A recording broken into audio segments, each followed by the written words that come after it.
the Pokemon trading card game is something I never really understood as a kid. And now, here I am at the ripe old age of 29, diving right back into the fray. To keep things interesting, I'm going to stick to buying sealed product.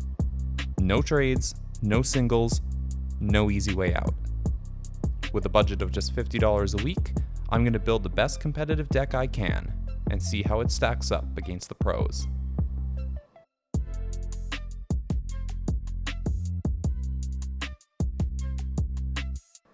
So, week 6 of our sealed only challenge, and I'm feeling a little off. See, no matter how hard I try to convince myself that it's best to look to the format ahead, I've got this nagging little voice in the back of my mind that's saying you're leaving all your best pieces on the board. And I have to wonder, am I? Am I shooting myself in the foot by not picking up some packs of Lost Thunder or even some of the other sets that are about to rotate and, grab a copy of Thunder Mountain Prism Star, Electro Power? Geez, am I even being ridiculous by not trading away all the packs in my collection to get a digital copy of Zeraora GX?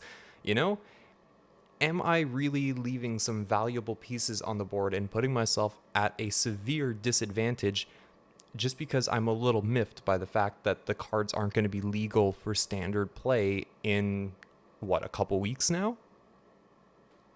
Now, usually before I write these intros to the show, I haven't played any games, but because of last week's scheduling nightmare, I had to play and record my games first, and blessed with the magic of hindsight, I can say that, yeah, I see how I am kind of fighting with one hand tied behind my back. Actually, in some games, it's like fighting with both hands tied behind my back.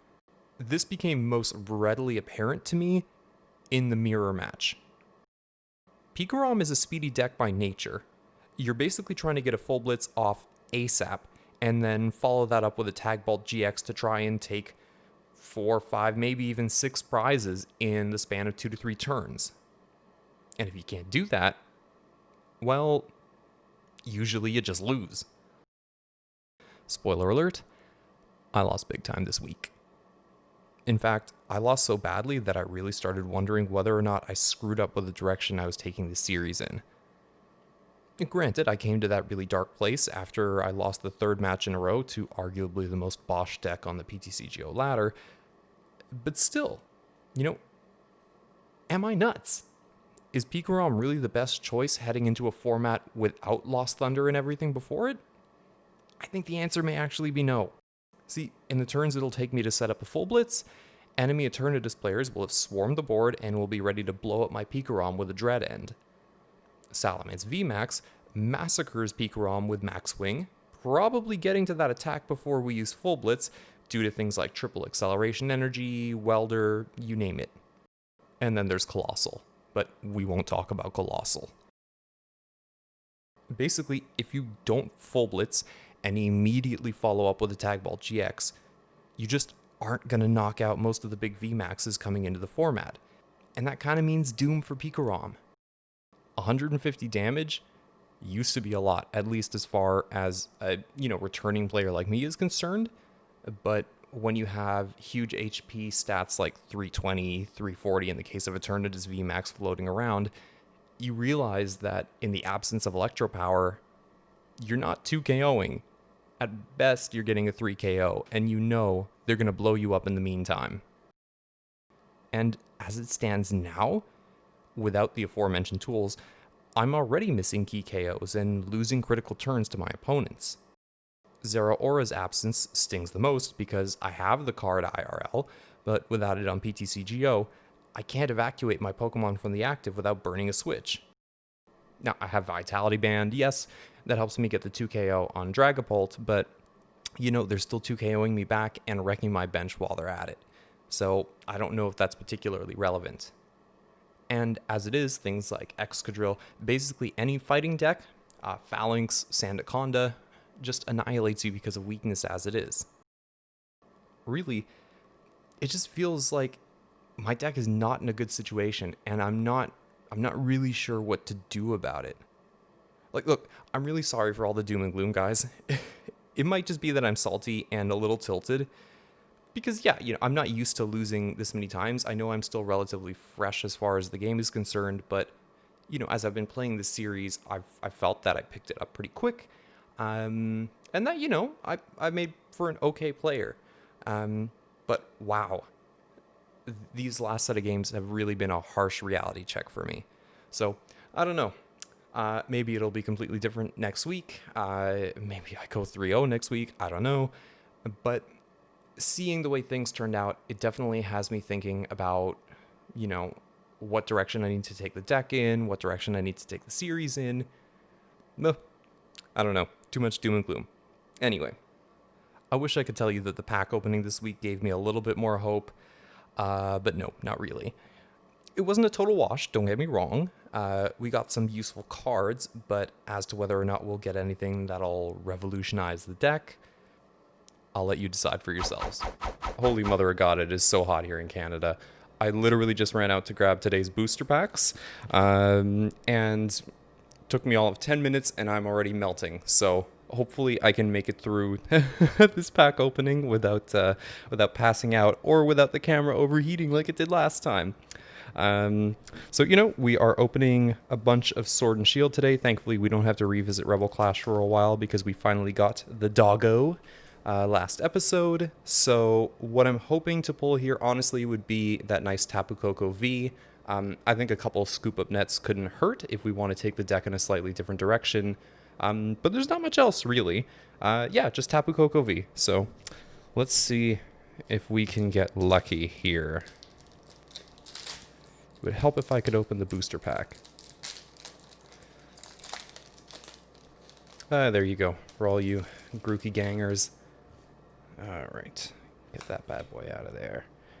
Alright, so yep, we got Grookey, Cufant, Baltoy, Chinchou, Sizzlipede, Reverse Hollow Nickit, Cincino, Fire Energy, Ordinary Rod. Oh, Bead! That's actually not bad. It might help us with our energy attachment woes. Raboot, and back to Grookey. Okay. Pack number 2. Can we get a Tapu Koko V? I don't know if the pack opening gods are smiling upon us, but I'm definitely hoping that they are. Okay. A Chinchou, Diglett, Ferroseed, Goldeen, Rosalia, Reverse Hollow Galarian Zigzagoon. Actually, that's not bad. Hollow Toxicroak. Okay. Not bad at all. Psychic Energy, Quillfish, Energy Switch. We can use that too. And Dottler. Okay. If we were playing that Dragapult deck, that Galarian Zigzagoon would be very nice. But doesn't really have any place in ours. Although the Energy Switch is nice because with Tapu Koko Prisma Star, we can switch that lightning energy onto Pikarom from the different bench Pokemon, and that would be really great. Okay, let's see. Galarian Ponyta, Cottony, Scorbunny, Silicobra, Yamper. Not the Boltund we were looking for. Galarian Rapidash, Metal Energy, Energy Retrieval. Might be useful. Heatmore, and Drizzile. Okay. Some useful stuff so far, but nothing to write home about. I'm hoping this set's going to be a little kinder to us. Well, let's see. Got Sinistea, got Maractus, Pikachu, the bad Galarian Meowth, Sizzlipede, Reverse Hollow Mawile, Cincino, Fire Energy, the bad Eldegoss, an Air Balloon. Oh, Palpad. Okay, we can use that. We can use that to get back some vital supporters like our boss's orders now. That's not bad. There's some useful stuff in here, but there's one big card we're looking for, and we're not getting it yet. And I am like melting right now. Oh my god. All right, Baltoy, Salandit, Galarian Ponyta, Minccino, Sobble, Reverse Hollow Maractus, Musharna for the rare, Psychic Energy, Thwackey, Lucky Egg, Double.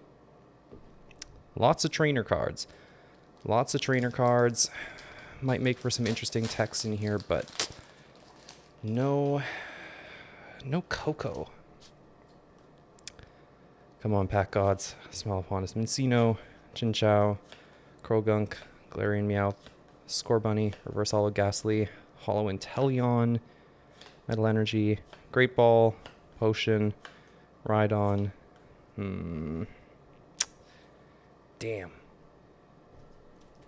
Nothing really to work with here. I am getting frustrated. Sword and Shield is proving to be slightly disappointing.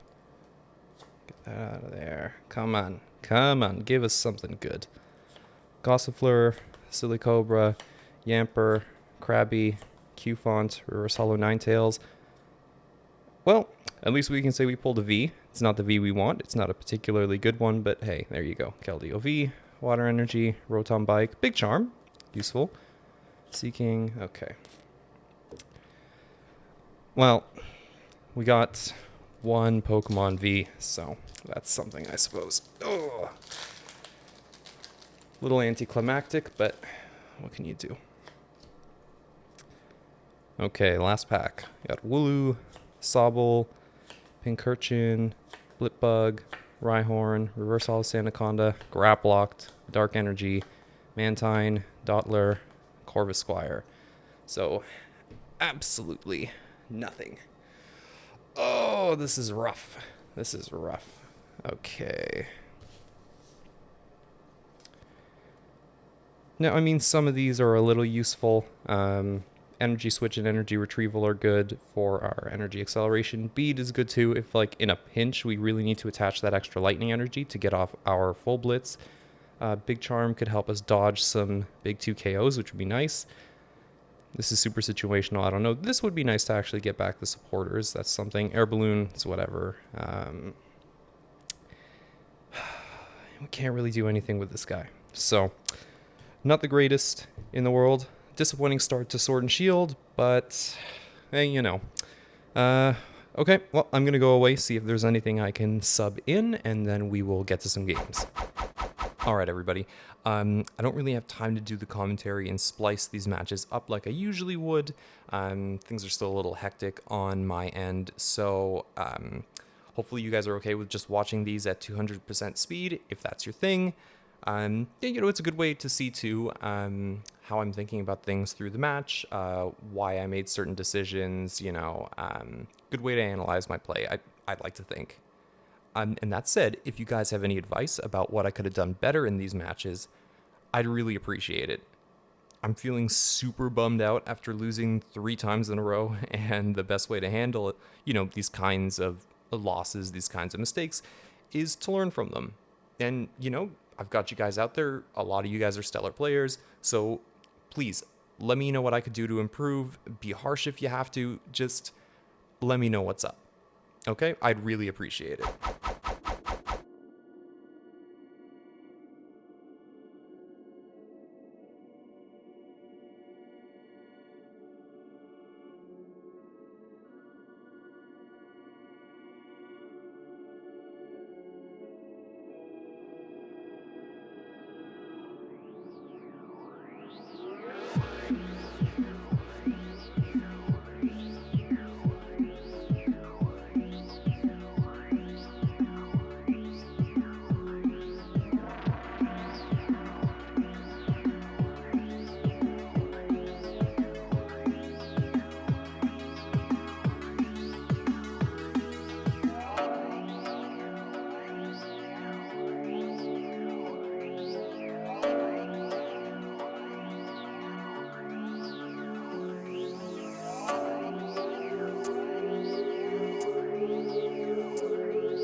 And that'll be it for this week. I hope you guys enjoyed the episode. I know it was a little different, you know, what with all the general haste and saltiness. But hey, you know, we'll be back to our regular format next week. So, hey, you know, I'm trying to be a little optimistic too. I'm not giving up anytime soon. So, you know, until then, take it easy.